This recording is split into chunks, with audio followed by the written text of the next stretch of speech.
Health and Medical Caravan is brought to you by Farex International, Propan TLC, Pascual Laboratories, PhilHealth, Philippine Charity Sweepstakes Office, Department of Health, Makati Medical Center, St. Luke's Medical Center, Philippine Medical Association, Vendis Laboratories, Belt Incorporated, Health Labs, Philippine Red Cross, Manila Water Services Incorporated, Manila Water Company Incorporated, Virginia Foods Incorporated, Asuncion Optical Clinic, and Co-op Natco Parties.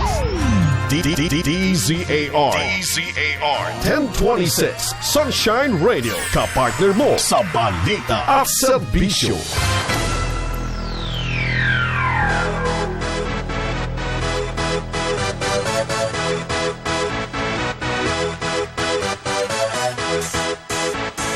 Alright, welcome back. And yung team captain, Benji Santiago, all the way till 2 o'clock in the afternoon tayo. And we have set aside plenty of time, para makausap natin ang ilan. Palagay ko, ilan lang naman to dahil hindi tayo magkakasyan lahat dito.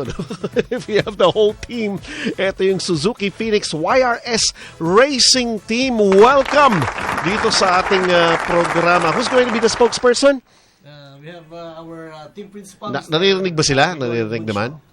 Pakilapit na lang sa ating microphone. Okay. Team principal. Opo. School ba tayo? School? Siya po yung pinaka-team owner po namin. Pero ang tawag natin dyan is school principal, ha?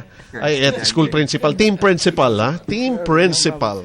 I'm sorry, ha? May medyo, ko rito, napapanood ko to. Alam mo naman ako, nood. Pero of course, sabi ko nga kanina, pangako ko sa ating mga teammates, sa ating mga listeners. Kasi itong sport na to, ibang adrenaline ito, Iba ang energy na nakukuha nito, no? And iba rin sigurong klaseng mga masasabi natin na sportsmen ang talagang all of a sudden biglang magkakahilig dito. Yes, sir! Okay, might as well introduce yourself first para malaman. Although, of course, sabi nga natin, nakikita naman tayo sa ating webpage and of course, high-tech naman tayo ngayon, Yeah, bumati muna tayo. Good afternoon. Ako si Yoyong Buncio, team principal ng aming team na Suzuki Phoenix YRS Racing Team. I'm 57 years old. And once father of the fastest man on two wheels. Happy Father's Day na rin bukas. Thank you. And we started this team just this year. Since nung first namin ng Suzuki Philippines na to organize a racing team for them. Yeah.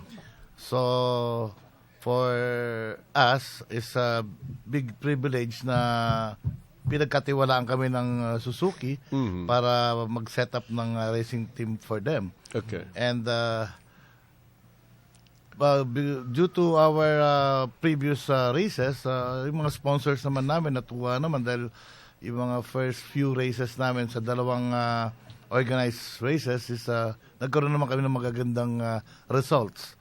So we're hoping na magtuloy-tuloy yung support ng mga sponsors namin. Ayun. And I do believe na yung trust and confidence na binigay rin sa inyo mismo na Suzuki is talagang kumbaga sinusuklian naman natin to. And not only that, you already made mention as with regards to siguro palawigin pa natin etong team na ito. And of course, the achievements that you have already made is mas lalo pa natin pagandahin. And I see some very, very young racers na kasama natin dito. And guys, you introduce yourself. Maririnig naman tayo dyan. Sige. Hi, I'm Michael Altamira. I'm 22 years old. Hi, I'm Elgin Renz A. Lobarbio. I'm 17 years old. Hi, I'm James Aldrin Mendez. Ayan. 18 years old. So, pagka ganito ba, in this kind of sport, gaano kaaga bago sila makasabak talaga sa race na magandang masasabi natin na yung competitive na? Actually, as young as possible. Because during our days, yung mga Pero kailangan to may lisensya ka rito, di ba? No. Not really. Because hindi ka naman bumabiyahe. Yeah, we're doing this event close controlled environment. Okay. Okay. So, even our motorcycle is hindi naman kailangan naka-register. Okay. Since yung mga race bikes namin, from the race bike itself, sinasakay namin sila sa mga aming sasakyan, Yes. like pickup, trailers, or yung tinatawag namin ng mga race team rigs, yung mga truck na ano. So, as long ang documents niya is malinis naman, hindi siya galing sa ano. So, Suzuki one reason is para ma-preserve namin yung ano, ma-preserve namin yung engine plus yung mga racing tires namin Yeah. para maiwasan din yung mga unnecessary damage and wear and tear nung race machines namin. And talking about the athletes, even as young as 4, 5 years old.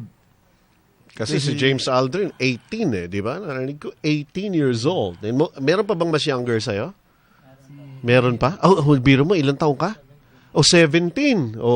So, kung talagang tutusin nga natin yung 17, pag nilabas mo yan sa Department of Transportation, hindi pa ito makakakuha ng lisensya. And even you can ask James Mendez kung ilang taon din siya nag-start. Biro mo yan. He started as young as 12 years old. Ha? 12 years old. 12 years old. 12 years old. Pero ito naman kuminsan sabi nga natin your interest, I don't know sa akin lang when you develop a certain interest on a different kind of sport na alam mo na yung tipong ganyan, lalo na sabi ko nga adrenaline to iba to no? When you develop that kind of interest sa sport na to, eto na rin, namulat ka na rin dito bigyan mo nga ako, tanungin ko muna tong ating mga athletes na ito, no? Paano ang inyong pagsisimula? Si James Aldrin Mendez muna. Adong na lang ba itawag ko sa'yo? Adong. Okay, Adong. Paano ka nagsimula? Ano ba ito? 12 years old ka, all of a sudden, gusto mo nang sumabak dito sa ganito. Unang-una, practice. Hindi, pero pag ano ba to, paano ka nagkaroon ng interest? Dahil ano ba, una mo nakita? Hindi, kasi di ba karamihan sa mga bata, lalong-lalo sabi ko nga, ang atin dito lalo na basketball ang number 1 dito di ba? Pagka namulat ka na sa sports kagad dito, unang-unang tingnan mo rito, basketball na kagad di ba? Pero sa'yo, iba 12 years old, sasakay ka na kagad ng motorsiklo. Bata pa ako, nanonood na ako ng mga motorcycle sports. Diba? Marami ka bang mga like for instance, yung family mo ba was involved into something like this before? O talagang nahilig mo lang? Wala naman. Hilig lang din po nila. Tapos okay. sinasama po nila ako. Ayun. Nanonood na rin po kami. So 12 years old pa lang. Anong pakiramdam nun? Siyempre, iba yun 12 years old, walang takot yun, walang anything yun Sige, sabak lang ng sabak yun. And all of a sudden, kwentuhan mo muna ako ng iyong achievement. Ano naman ang anong the biggest achievement mo na nakuha? Mukhang matindi ito. Ano yung mo? Saan ka nag-champion? Ano yung pinaka-latest mo na sinalihan? Pinaka-latest po, sa dami, nakalimutan mo na. Hindi. Pero tinitingnan ko yung listahan mo rito. Ang dami nakasulat dito Repsol, third place, 135. Okay. Yamaha 1 makers. Ayan. Okay. Si Elgin Renz Lobarbio naman. Ito yung ating youngest. Ikaw naman, kwentuhan mo naman ako ng paano ka nagsimula rito, paano nagkahilig ka rito. Ano lang po, kakasama ko lang po sa mga rider po. Parang nahikayat lang po ako nila. Okay. Sinasama po nila ako pag may practice Tapos po, parang isang beses po, sinubukan ko lang po. Tapos, ayun po, nagustuhan ko po. And, nung ilang taon ka na magsimula ka? 16 lang po. So, kumbaga, last year lang, basically. 16, ang bilis naman ng progreso nito. Teka, tinitingnan ko naman ang iyong mga sinalihan dito. May mga second place dito. Just, ano to? Anong pinaka-latest mo rito? Is August? August 5? Huh? So, kumbaga parang may inherent na talent ka kagad dahil isang taong ka pa lang sumaba ka na kagad and wow. So, looks very, very promising. The future looks bright para dito sa iyong racing career. At si MJ naman, MJ Altamira. Kwentuhan mo naman ako, paano ka nagsimula? Yes, I started first parang way of transportation lang siya. Going to school. Kasi yung school ko is just inside the village. Okay. So ride the motorcycle going to school. Okay. Tapos yun, parang minsan, parang malilate na. Medyo, Okay, that's very interesting. And then afterwards, nanood kami ng races. Tapos sabi ko, parang yung motor ko, parang ganun din yung itsura. Okay. And then so, ayun, we tried to modify yung bike para sa safe. Yung race prepared bike siya. And then tried practicing. Tapos yun, doon na nag-start. And you have joined a lot of races already, Yes, I started nung 16 ako. 16 years old. And now I'm 22. So parang 7 pagkakasama mo sila, senior citizen ka na nila, di ba? Ang dating, super kuya na ang dating mo sa kanila, para dito sa ating mga kasama. Anyway, we'll try to find out meron ba kayong sasalihan?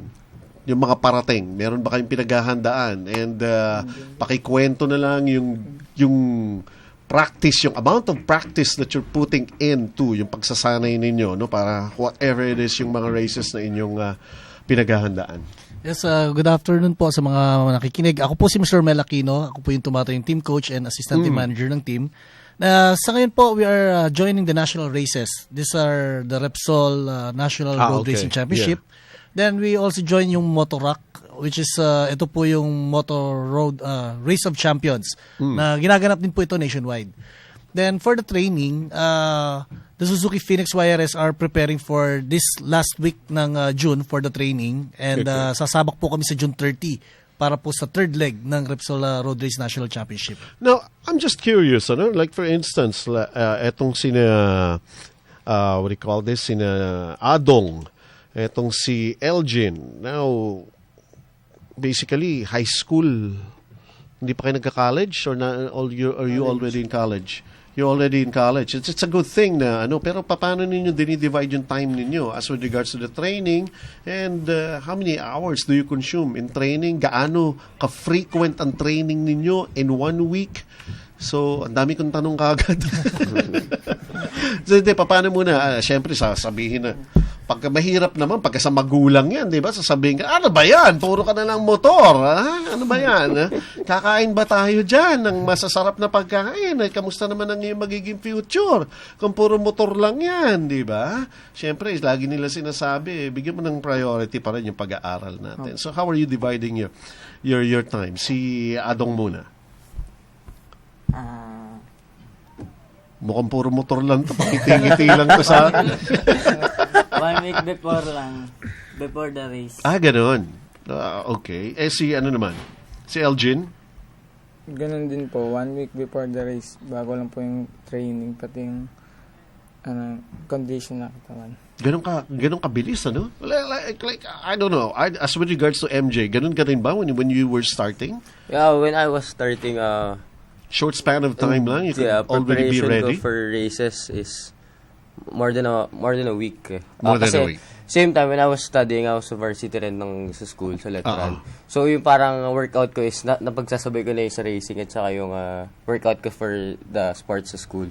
So basically, yung time management is important talaga. Yes, of course. Ayan. Hindi pwedeng napapabayaan yung studies. Yeah, dahil sabi ko nga, yun ang magiging concern ng mga parents, And syempre, I don't think na ito tolerate naman ng inyong coach, di ba? Yeah. Na pabayaan niya, syempre, siya muna kakausapin ng parents. Di ba? Ganyan yan, coach, no? So, usually, ikaw naman, how do you tell them, like mga bata to, okay siguro, para kay Michael Jan or kay MJ na, he talks about time management. But these two other guys, medyo, hindi pa baka pagka naaliw ito masyado sa motor, napapabayaan ang pag-aaral nito, di ba?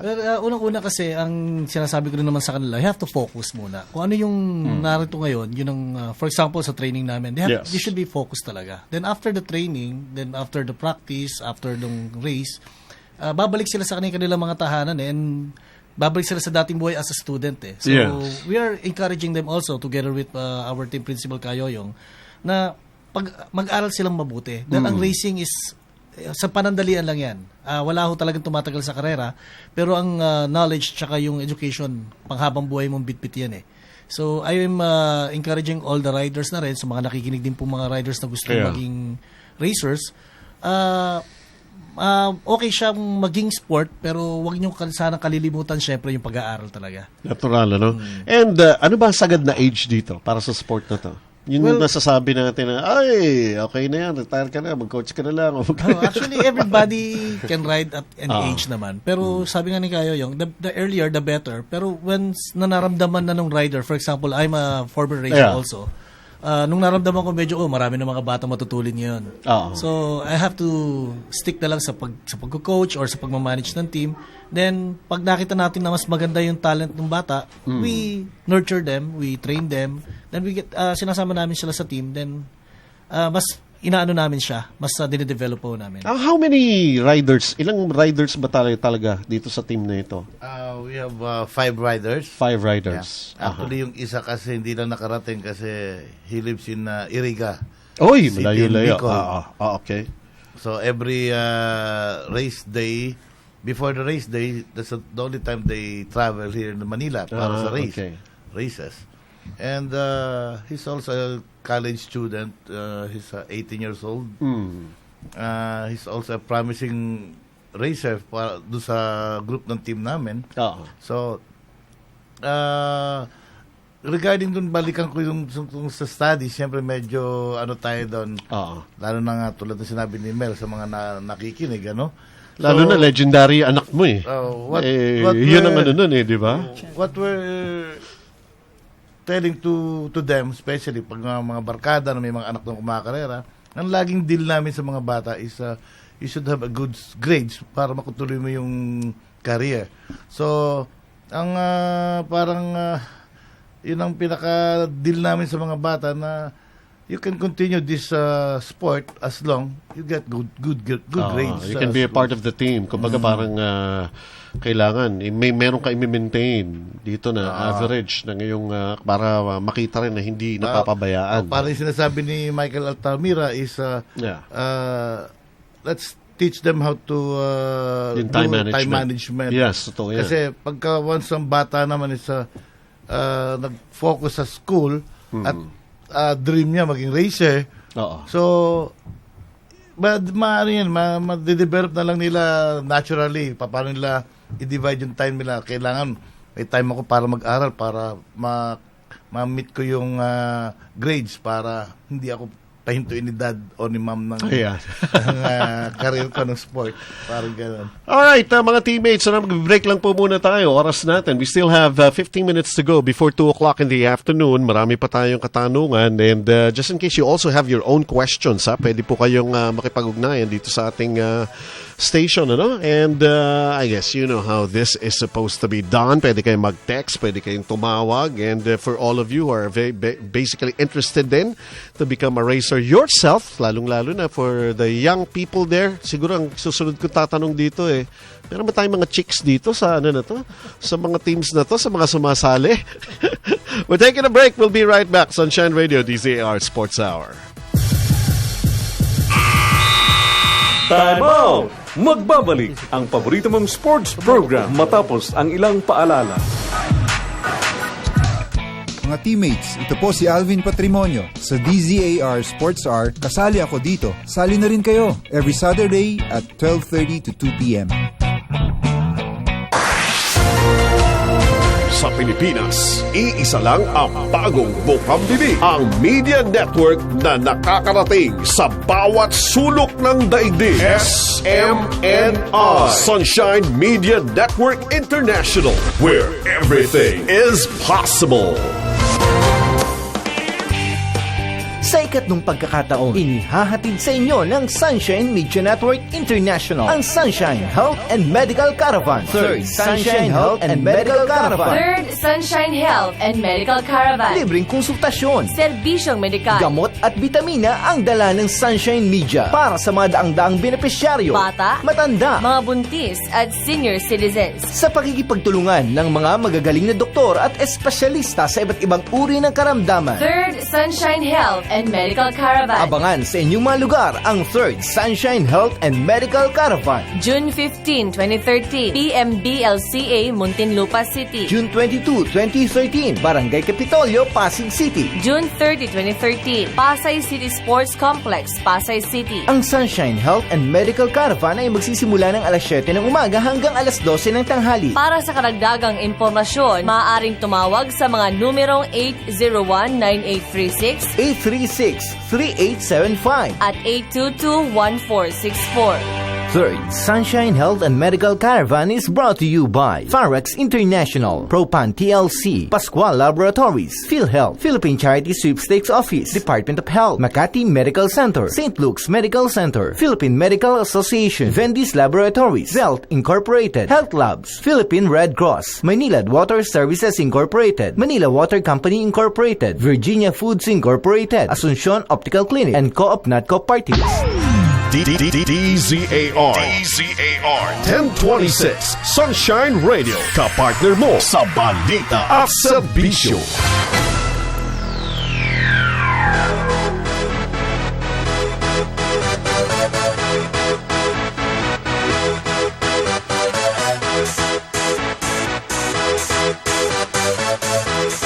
Alright, welcome back at kasama pa rin natin ang Suzuki Phoenix YRS Racing Team, and of course, kulang lang ng 2 miyembro to and we have the whole team already dito sa ating studio.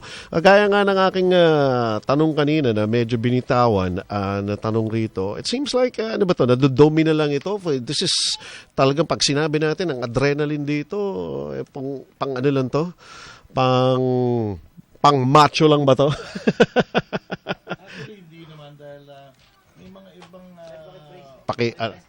Yan. Okay, paki-pressure. Actually, hindi naman dahil meron naman mga ibang mga motorcycle racing events na may mga ladies category. Ladies category, yan. Yun yung gusto kong malaman na ano eh. Sa ngayon, minsan may mga race events, motorcycle race events na nakukumbine yung ladies sa lalaki dahil sa kakulangan ng participants. Okay. But if they reach 5 participants, meron silang separate category, separate class.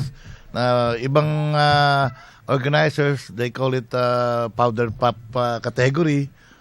So, so doon papasok yung mga female gender ng mga ano. Kaya yung yung insidente dun sa iyong anak, when did this happen again? Last May 14, 2011. Okay, yes. And eto, I do believe na on television tonight is meron, hindi naman siguro natin masasabi na tribute, pero most probably it's also, pero it's creating an awareness kung paano. Dahil kung talagang tutusin, sabi ko nga, adrenaline filled itong sport na to, pero hindi rin natin may iwasan na this is also a very dangerous sport. Kahit pa paano, diba? Because sabi nga natin, 2 wheels, you still need to balance. Ganun pa rin yan. And lalo na mga motorcycle accidents natin sa kalsada ngayon, mas lalong dumarami. Pero this sport, medyo pasadahan lang natin yan. So, what's going to happen? I do believe, pwede nyo i-plug yung show kung saan ma-feature nga yung incident na nangyari dun sa... Actually, tonight there will be show in TV5. Okay. The title of the show is Rescue 5. Rescue 5. Rescue 5. So, if you feature nila ron, if the procedure that what the first aider from that incident, kung tama ba? Medyo, anin muna natin in your own words, let's just make it brief, what happened? Michael was kasi that was a qualifying, official qualifying run, and the day after that is the official race. Yes. So it's included with the race proper itself. And then during the qualifying time, about 3:45, so Michael do his qualifying time, and then he crashed in one section of the racetrack, and then during his crash, nung nag-slide siya, actually every time, kasama ko naman lagi si Michael kahit saan races eh. So, alam ko, pagka nag-crash siya at humiwalay ang katawan niya sa motorcycle, I'm just waiting for him to stand up and, yung usual, pinapagpag yung dumi. Na parang yung nakikita natin sa TV, Yes. mga international races na yung racetrack is, meron tinatawag na run-off. Once na humiwalay yung bike sa rider, definitely safe yung rider. Yes. So what happened to this incident nung kay Michael is nung nag-slide siya, instead na run-off ang tatapunan ng katawan niya is merong unfinished concrete barrier na may naka-putrude na steel bar. So, unfortunately, nung nag-crash si Michael, nung humiwalay ang katawan ni Michael sa bike niya, unfortunately, Doon siya tumama. Doon tumama yung katawan ni Michael doon sa unfinished barrier na may protruding steel bar. So, nagulat na lang ako, yun nga, tulad ng sinabi ko kanina na Usually, nakikita mo tumatayo. sanay kami tumatayo. And then, biglang ito may foreigner na kasabay niya nag-qualifying, huminto, nakita yung crash ni Michael, huminto. Tiningnan yung situation ni Michael. Nagulat na lang kami from the distance, from our place sa paddock, and then siguro it was about 200 meters away from our place. Nagtatalon yung foreigner. Then nag-wave siya dun sa portion ng may ambulance para Mapuntahan ka agad si Michael. para puntahan si Michael dahil pati siya nagpapanik eh. Nagulat na ako. So tumakbo na rin ako papunta sa kanya para malaman kung ano talaga nangyari, bakit hindi siya nakabangon. Then I was surprised nung pagdating ko ron. Nakita ko na lang si Michael na nakadapa. Actually, yung middle part ng katawan niya is nakasuspend pa. Kasi bago ko dumating, nakita ko siya nakadapa. Pero nagtataka ko, may nakita pa akong dalawang steel bar above his back habang nakadapa siya. Nung lumapit na ako, nagulat ako, ba't nakasuspend yung katawan? And then yun nga, kinakausap ko nga ini-ease up ko si Mike, andito na si Daddy. Daddy, masakit. Okay. Nagsasalita pa siya. Then, nagpa-pound pa nga siya ng kamay niya sa lupa. Daddy, masakit. Sabi ko, relax ka lang, Mike. May parating na yung medic dito. Parating na yung ambulance. Relax ka lang. So, ini-ease up ko si Mike. Almost, panabay lang kami dumating nung rescue na medic na mag-ano kay Michael, at the same time, habang inaano ko si Michael, inaasikaso nila si Michael. Habang kinakausap ko si Michael, maya-mayang konti, nagulat na lang ako. Bigla na lang sumigaw si Michael na masakit. And then, pagtingin ko, nakatanggal na si Michael doon sa steel bar na inilalagay na nila sa stretcher. Na doon pa lang, tulad ng pinaliwanag ko rin doon sa Rescue 5 na napapalabas mamayang gabi. Yes. Na kung rescue sila, supposed to be dapat, nung nakita nila in pain and nakatusok yung bakal, supposed to be dapat ni-release nila yung pain muna sa pasyente, nilagyan ng flatboard na which is meron naman sila. Aside doon sa stretcher, may flatboard na plastic yan sila. Pang-siksik nga pagka may mga alanganin ng body position ng injured patient. Okay. So dapat inisap nila and then pinutol yung steel bar. Hindi yun ang nangyari. Si Michael ang binunot nila. Binunot nila. Si Michael. Oo. So, kahit yung foreigner nagulat din. Na ganun na naging procedure. Oo, naging procedure. This is a Actually, medic aid ambulance ng organizer ng races? Yes. Ganun na nangyari. Yes. And of course, the next step was what? Did you file a suit against the organizers? Yes. Yes. You did? Yes, I did. Okay. Well, anyway, most probably the whole story will be shown later, dun sa Rescue 5. This is at TV5 later on, 10 o'clock in the evening. So, mas mabuti na po na makita rin natin, And I do believe there would be mga footages mismo ng actual na pangyayari na yon and that situation. And, ang siguro parang ko lang ngayon is like, Kayo Yung is like, you still have that that courage to still stay in the sport na nakita mo, lalo nga sabi ko, Maiko was considered to be the fastest man alive in 2 wheels and you're still here. Na parang hindi mo rin naiwanan yung sport na to, na yung mahal mo sa buhay na wala. Actually, I have no plans in joining again a motorcycle race. Okay. I just want to focus on our business and pursue the case. Mm-hmm. But Suzuki Philippines lumapit sa akin. Okay. And it was a year after nung kay Maiko. And keep on telling me na kayo yung kailangan ka namin dahil para wala naman kami makitang ibang grupo na pwedeng mag-organize ng racing team para sa amin sa Luzon. So, from there, inisip ko rin, pinag-usapan namin mag-asawa, the family, na siguro it's time para rin maka-move on. Bagay. And then, and to show people na tulad ng quote nga nung kay Maiko nung after his death is never stop riding. Yeah. So, yung never stop riding, it doesn't mean na kailangan i-continue yung advocacies niya. Pwedeng ituloy yung advocacies niya. And then at the same time, to show the people na hindi pangyayari kay Maiko para huminto yung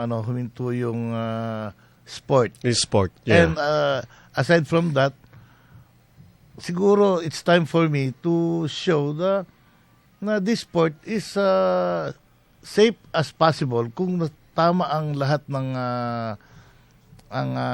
procedures and everything. Ayun. Well, that's very, very nice to know, no? And somehow, sabi nga natin, and look at what it has created, Somehow, yung mga interest that we have still more and more young people who are getting into this, either by yun nga, sabi ko, pagkamulat na mata nila, nandun na yung background nila, and meron din tayong mga natural talent, and meron din tayong talagang who are getting into this. Anyway, for some people na who are very much aware of this sport, kailan ba ang sabak ng ating Suzuki Phoenix YRS Racing Team?